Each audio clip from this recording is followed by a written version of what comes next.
Hi ಎಲ್ಲರಿಗೂ welcome back to our YouTube channel Prathi Samruddhi. So ನೀನು day 3 ಅಲ್ಲಿ ಯಾವ ಪ್ಲೇಸ್ನ ಕವರ್ ಮಾಡಿದೆ? ಫಸ್ಟ್ ಆಫ್ ಆಲ್ ಇವಾಗ ವಿಡಿಯೋದಲ್ಲಿ ನೋಡ್ತಿದ್ಯಲ್ಲ ಅದು ಯಾವುದು ಅಂತ ನೆನಪಾಯ್ತಾ? Railway station Mumbai. ಸೊ ಈ railway station CST railway station ಯಾವಾಗ ಕಟ್ಟಿದ್ರು, ಎಷ್ಟು ವರ್ಷ ಆಗಿತ್ತು ಅಂತ ಕೇಳಿದ್ದಲ್ಲ. ಸೊ ಸ್ವಲ್ಪ ರಿಸರ್ಚ್ ಮಾಡಿ ಹೇಳ್ತಾ ಇದೀನಿ.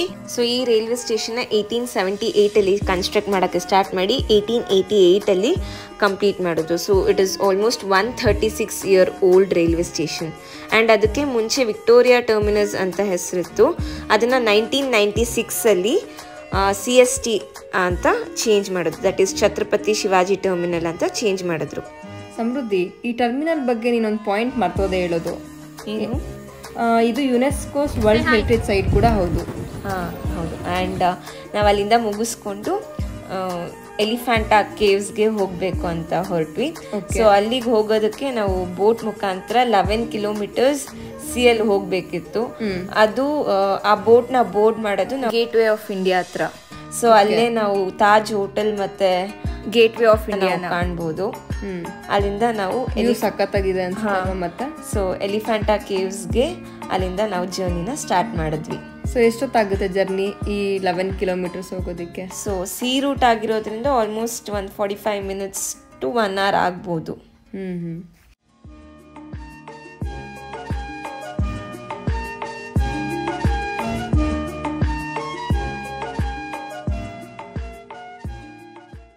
ಸೊ ಹೇಗಿದ್ರು ನಾವು ಎಲಿಫೆಂಟಾ ಕೇವ್ಸ್ನ ಈ ವಿಡಿಯೋದಲ್ಲಿ ತೋರಿಸ್ತಾ ಇದ್ದೀವಿ. ಎಲ್ಲರೂ ಆ ವಿಡಿಯೋನ ನೋಡೋಕ್ಕಿಂತ ಮುಂಚೆ ಸ್ಟಾರ್ಟಿಂಗ್ ಎಲಿಫೆಂಟಾ ಕೇವ್ಸ್ ಬಗ್ಗೆ ಒಂಚೂರು ಇಂಟ್ರೊಡಕ್ಷನ್ನ ನಾವು ವ್ಯೂವರ್ಸ್ಗೆ ತಿಳಿಸೋಣವಾ? ಸರಿ, ಹಾಗೆ ಮಾಡೋಣ. ಈ ಎಲಿಫೆಂಟಾ ಕೇವ್ಸ್ ಇರೋದು ಒಂದು ಐಲ್ಯಾಂಡಲ್ಲಿ. ಸೊ ಆ ಐಲ್ಯಾಂಡ್ಗೆ ಎಲಿಫೆಂಟಾ ಐಲ್ಯಾಂಡ್ ಅಂತ ಕೂಡ ಕರೀತಾರೆ. ಆ್ಯಂಡ್ ಆ ಐಲ್ಯಾಂಡ್ಗೆ ನಾವು ಬೋಟ್ ಮುಖಾಂತರ ಹೋಗಬೇಕು. ಸೊ 11 ಕಿಲೋಮೀಟರ್ಸ್ ಮುಂಚೆ ಹೇಳ್ದಂಗೆ 11 ಕಿಲೋಮೀಟರ್ಸ್ ನಾವು ಸಿ ರೂಟಲ್ಲಿ ಜರ್ನಿ ಮಾಡಿಬಿಟ್ಟು ಅಲ್ಲಿ ನಾವು ಇಳಿದ ಮೇಲೆ ಟಾಯ್ ಟ್ರೈನ್ ಬಂದು ನಮ್ಮನ್ನ ಪಿಕ್ ಮಾಡಿಕೊಂಡು ಹೋಗುತ್ತೆ. ಸೊ ನಾವು ಬೇಕಾದ್ರೆ ನಡ್ಕೊಂಡು ಹೋಗ್ಬೋದು, ಇಲ್ಲಾಂದ್ರೆ ಟಾಯ್ ಟ್ರೈನ್ ಮುಖಾಂತರ ಕೂಡ ಹೋಗ್ಬೋದು. ಸೊ ಎಲಿಫೆಂಟಾ ಐಲ್ಯಾಂಡ್ನ ಮುಂಚೆ ಘರಾಪುರಿ ಅಂತ ಕೂಡ ಕರೀತಾ ಇದ್ರು. ಸೊ ಘರಾಪುರಿ ಅಂತ ಮರಾಠಿಯಲ್ಲಿ ಅದಕ್ಕೆ 2 ಅರ್ಥ ಹೇಳ್ತಾರೆ ಜನರು. ಘರ ಅಂತ ಅಂದ್ರೆ ಪಂಡಿತರು, ಸೊ ಪುರಿ ಅಂತ ಅಂದ್ರೆ ಊರು. ಪಂಡಿತರು ವಾಸವಾಗಿದ್ದಂಥ ಊರಿಗೆ ಘರಾಪುರಿ ಅಂತ ಕರೀತಾರೆ. ಹಾಗೆ ಕೆಲವ್ರು ಹೇಳೋ ಪ್ರಕಾರ ಗುಹೆಗಳ ಊರು. ಸೊ ಘರ ಅಂತಂದ್ರೆ ಗುಹೆಗಳ ಊರಾಗಿರೋದ್ರಿಂದ ಘರಾಪುರಿ ಅಂತ ಕರೀತಾರೆ. ಈ ಗುಹೆಗಳನ್ನ 5ರಿಂದ 8ನೇ ಶತಮಾನದ ಒಳಗಡೆ ನಿರ್ಮಾಣವಾಗಿರಬಹುದು ಅಂತ ಹೇಳ್ತಾರೆ. ಎಲಿಫೆಂಟಾದಲ್ಲಿ 7 ಗುಹೆಗಳಿವೆ. ಅದರಲ್ಲಿ 5 ಶೈವ ಧರ್ಮದ ಗುಹೆಗಳು ಮತ್ತು ಇನ್ನೂ 2 ಬೌದ್ಧ ಧರ್ಮದ ಗುಹೆಗಳು. ಅಂಡ್ ಇನ್ನೊಂದೇನು ಅಂತ ಅಂದ್ರೆ ಈ ಗುಹೆಗಳು ಚಾಳುಕ್ಯರಿಂದ ಮತ್ತು ರಾಷ್ಟ್ರಕೂಟರಿಂದ ನಿರ್ಮಾಣವಾಗಿದೆ ಎಂಬ ಪ್ರತೀತಿ ಇದೆ. ಸೊ ಈ ರಾಷ್ಟ್ರಕೂಟರಿಂದ ನಿರ್ಮಾಣವಾದ ಈ ಎಲಿಫೆಂಟಾ ಕೇವ್ಸ್ಗೆ ಎಲಿಫೆಂಟಾ ಅನ್ನೋ ನೇಮ್ ಹೇಗೆ ಬಂತು ಅಂತೀರಾ? ಸೊ 1864ಕ್ಕೂ ಮುಂಚೆ ಈ ಐಲ್ಯಾಂಡ್ನ ಎಂಟ್ರೆನ್ಸ್ನಲ್ಲಿ ಒಂದು ದೊಡ್ಡ ಗಾತ್ರದ ಆನೆಯ ವಿಗ್ರಹ ಇತ್ತು. ಸೊ ಪೋರ್ಚುಗೀಸ್ ಅವರು ಈ ಜಾಗಕ್ಕೆ ಬಂದಾಗ ಆ ವಿಗ್ರಹನ ನೋಡಿ ಎಲಿಫೆಂಟೆ ಅಂತ ಕರೆದ್ರು. ಅದು ಮುಂದೆ ಹೋಗ್ತಾ ಹೋಗ್ತಾ ಎಲಿಫೆಂಟಾ ಕೇವ್ಸ್ ಆಯಿತು. ನೀವು ಹಿಂದೆ ನೋಡಿದಂಥ ಆನೆ ವಿಗ್ರಹ ಇವಾಗ ನೀವು ಮುಂಬೈನ ಪೈಕುಳ ಝೂ ಅಲ್ಲಿ ಕಾಣ್ಬೋದು. ಸೊ ನಾವು ಮೇನ್ ಕೇವ್ಗೆ ಎಂಟ್ರಿ ಆಗ್ತಿದ್ದಂಗೆ ನಮಗೆ ಫಸ್ಟ್ ಲೆಫ್ಟ್ ಹ್ಯಾಂಡ್ ಸೈಡಲ್ಲಿ ಸಿಗೋ ಅಂಥ ಮೂರ್ತಿ ಬಂದ್ಬಿಟ್ಟು ಯೋಗೀಶ್ವರನ ಮೂರ್ತಿ. ಸೊ ಈ ಮೂರ್ತಿ ನಮ್ಗೆ ಏನು ತೋರಿಸುತ್ತೆ ಅಂತಂದರೆ ಶಿವನು ಕಮಲದ ಮೇಲೆ ಕೂತ್ಕೊಂಡು ಧ್ಯಾನ ಮಾಡ್ತಿದ್ದಾರೆ. ನೀವಿಲ್ಲಿ ನೋಡ್ತಿರೋದು ನಟರಾಜ ಶಿವಮೂರ್ತಿ. ಈ ಮೂರ್ತಿ ಏನಂದ್ರೆ ಲಲಿತಾ ಮುದ್ರದಲ್ಲಿ ನರ್ತಿಸುತ್ತಿರುವ ನಾಟ್ಯರಾಜ.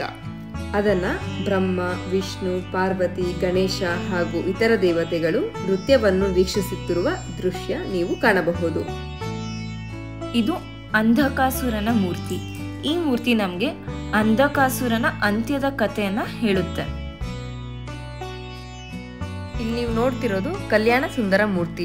ಈ ಮೂರ್ತಿ ಶಿವ ಪಾರ್ವತಿಯರ ಮದುವೆಯ ಸಂದರ್ಭವನ್ನು ತೋರಿಸುತ್ತದೆ. ಪಾರ್ವತಿ ಈ ವಿಗ್ರಹದಲ್ಲಿ ಮಾತ್ರ ಶಿವನ ಬಲಭಾಗದಲ್ಲಿ ನಿಂತಿರುವುದನ್ನು ಕಾಣಬಹುದು. ಇದು ಗಂಗಾಧರ ಮೂರ್ತಿ. ಈ ಮೂರ್ತಿಯು ಶಿವನು ಸ್ವರ್ಗದಿಂದ ಭೂಮಿಗೆ ಗಂಗೆಯನ್ನು ಧರೆಗಿಳಿಸಿದ ಸಂದರ್ಭವನ್ನ ತೋರಿಸುತ್ತೆ. ಮತ್ತೆ ಇದರಲ್ಲೇ ನಾವು ಭಗೀರಥನು ಶಿವನ ಹತ್ರ ಬೇಡ್ಕೊಳ್ಳೋದನ್ನು ಕೂಡ ಕಾಣಬಹುದು. ಇದು ಅರ್ಧನಾರೀಶ್ವರನ ಮೂರ್ತಿ. ಈ ಮೂರ್ತಿಯು ನಮಗೆ ಶಿವ ಪಾರ್ವತಿಯು ಪರಸ್ಪರ ಇಟ್ಟಿರುವ ಪ್ರೀತಿ ಹಾಗೂ ಗೌರವವನ್ನು ತೋರಿಸುತ್ತದೆ. ಇದು ಶಿವ ಪಾರ್ವತಿಯ ದಳದಾಟ. ಶಿವ ಪಾರ್ವತಿಯರು ದಳದಾಟ ಆಡುವಾಗ ಶಿವನು ಪಾರ್ವತಿಯನ್ನು ಸೋಲಿಸ್ತಾನೆ. ಆಗ ಪಾರ್ವತಿಯು ಬೇಸರದಿಂದ ಕೋಪಿಸಿಕೊಂಡಿರುವ ದೃಶ್ಯವನ್ನು ಕಾಣಬಹುದು. ರಾವಣ ಗ್ರಹಮೂರ್ತಿ. ರಾವಣ ಅವನ ಪುಷ್ಪಕ ವಿಮಾನದಿಂದ ಕೈಲಾಸ ಪರ್ವತಕ್ಕೆ ಹೋಗ್ತಿರ್ತಾನೆ. ಸೊ ಆ ಸಮಯದಲ್ಲಿ ಕಾರ್ತಿಕೇಯ ರಾವಣನನ್ನು ತಡೆದಾಗ ರಾವಣನು ಕೈಲಾಸ ಪರ್ವತವನ್ನು ತನ್ನ ಕೈಯಿಂದ ಎತ್ತಲು ಪ್ರಯತ್ನಿಸುತ್ತಿರುವ ಸಂದರ್ಭವನ್ನು ತೋರಿಸುತ್ತದೆ.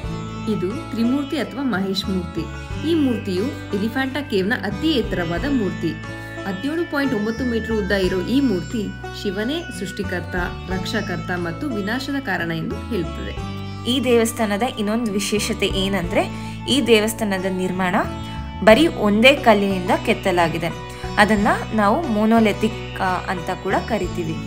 ಯೂಶಲಿ ಎಲ್ಲ ಬಿಲ್ಡಿಂಗ್ಸ್ನ ನಿರ್ಮಾಣ ಫೌಂಡೇಶನ್ ಇಂದ ಆದ್ರೆ ಈ ದೇವಸ್ಥಾನದ ನಿರ್ಮಾಣ ಮೇಲಿಂದ ಕೆಳಗೆ ನಿರ್ಮಿಸಲಾಗಿದೆ. ಇಲ್ಲಿ ಎಷ್ಟೊಂದು ವಿಗ್ರಹಗಳು ಹಾಳಾಗಲು ಕಾರಣವೇನೆಂದರೆ ಪೋರ್ಚುಗೀಸರವರು ಈ ದೇವಸ್ಥಾನದಲ್ಲಿ ಶೂಟಿಂಗ್ ಪ್ರಾಕ್ಟೀಸ್ ಅನ್ನು ಮಾಡ್ತಾ ಇದ್ರು.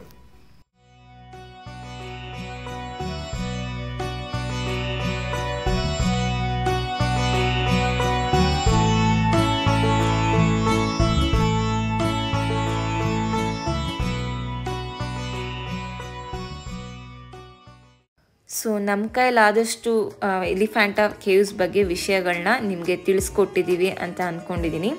ಸೊ ನಾವು ಎಲಿಫೆಂಟಾ ಕೇವ್ಸ್ನ ಮುಗಿಸ್ಕೊಂಡು ಅಲ್ಲಿಂದ ಮತ್ತೆ ಸಂಜೆ ಆಗ್ತಾ ಬರ್ತಿತ್ತು. ಸೊ ಬೇಗ ಹೋಗಬೇಕಿತ್ತು. ಕ್ಲೋಸಿಂಗ್ ಟೈಮ್ ಆಗಿದ್ದರಿಂದ ಬೋಟ್ ಕೂಡ ಲಾಸ್ಟ್ ಬೋಟ್ ಆಗಿದ್ದರಿಂದ ಬೇಗ ಹೊರಟ್ವಿ.